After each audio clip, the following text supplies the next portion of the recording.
పశ్చిమాసియాలో కొనసాగుతున్న యుద్ధ పరిస్థితుల ప్రభావం సాధారణ ప్రజలతో పాటు స్కూల్ విద్యార్థుల కుటుంబాలపైన పడుతోంది. యుద్ధం కారణంగా అంతర్జాతీయ మార్కెట్లో ముడి చమురు ధరలు పెరగడంతో రవాణా వ్యయాలు అధికమయ్యాయి. దీంతో పెట్రోల్, డీజిల్పై ఆధారపడే ఆటోలు, ప్రైవేటు వాహనాల నిర్వాహకులు తమ ఛార్జీలను పెంచుతున్నారు.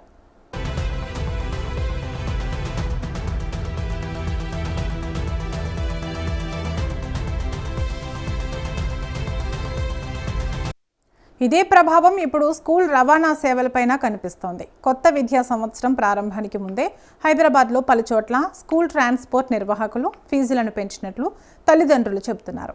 ఇప్పటికే విద్యా ఖర్చులు, పుస్తకాలు, యూనిఫామ్ల వ్యయాలతో ఇబ్బందులు ఎదుర్కొంటున్న కుటుంబాలకు ఈ పెంపు మరింత ఆర్థిక భారంగా మారిందని వారు ఆవేదన వ్యక్తం చేస్తున్నారు.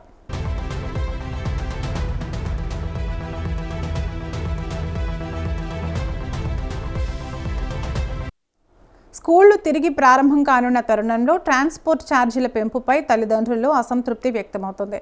పెరిగిన రవాణా ఖర్చులను దృష్టిలో ఉంచుకుని అధికారులు, విద్యా సంస్థలు తగిన చర్యలు తీసుకోవాలని వారు కోరుతున్నారు.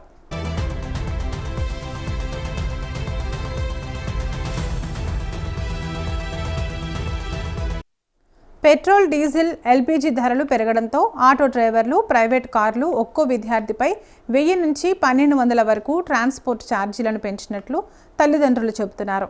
ఇది తమకు అదనపు ఆర్థిక భారంగా మారుతోందని వాపోతున్నారు. గతేడాదితో పోలిస్తే రవాణా ఖర్చులు గణనీయంగా పెరిగినట్లు పేర్కొంటున్నారు. అయితే ఇంధన ధరలు పెరగడం వల్లే తాము ఈ నిర్ణయం తీసుకున్నట్లు వాహనదారులు తమ గోడు వెళ్లబోసుకుంటున్నారు.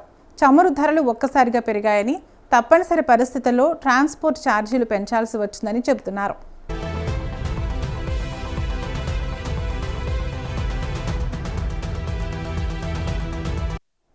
గతేడాది తమ ఇద్దరు పిల్లలకు కలిసి 6000 ట్రాన్స్పోర్ట్ ఛార్జీలు చెల్లించామని చెప్పిన ఓ మహిళ ఈ ఏడాది అది ఏకంగా 7500కు పెరిగినట్లు తెలిపారు.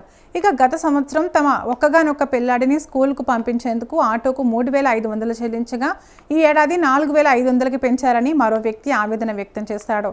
చమురు ధరలు పెరగక ముందు హైదరాబాద్లో లీటర్ పెట్రోల్ ధర 107.39 రూపాయలు, డీజిల్ సరే అక్కడి నుంచి చెప్పనా. చమురు ధరలు పెరగక ముందు హైదరాబాద్లో లీటర్ పెట్రోల్ ధర 107 రూపాయల 39 పైసలు, డీజిల్ 95 రూపాయల 64 పైసలుగా ఉండేది. పెంచిన తర్వాత పెట్రోల్ 115 రూపాయల 73 పైసలు, డీజిల్ 103 రూపాయల 82 పైసలుగా కొనసాగుతున్నాయి. దీంతో లీటర్ పెట్రోల్, డీజిల్పై దాదాపు 8 పెరుగుదల కనిపించింది.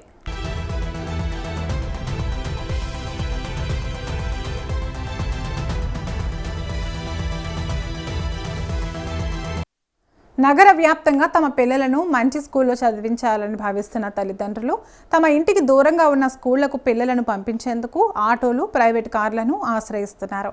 ఉదయం ఇంటి నుంచి స్కూల్కు తీసుకెళ్లి సాయంత్రం స్కూల్ నుంచి ఇంటికి తీసుకువచ్చేందుకు వాహనదారులు ట్రాన్స్పోర్ట్ ఫీజులు వసూలు చేస్తున్నారు. అయితే ఇలాంటి పరిస్థితి కేవలం హైదరాబాద్ నగరంలో మాత్రమే కాకుండా రాష్ట్రంలోని అన్ని జిల్లాలు, పట్టణ ప్రాంతాల్లోనూ ఇలాగే ట్రాన్స్పోర్ట్ ఫీజులు పెంచేశారని సోషల్ మీడియాలో నెటిజన్లు పోస్టులు, కామెంట్లు పెడుతున్నారు.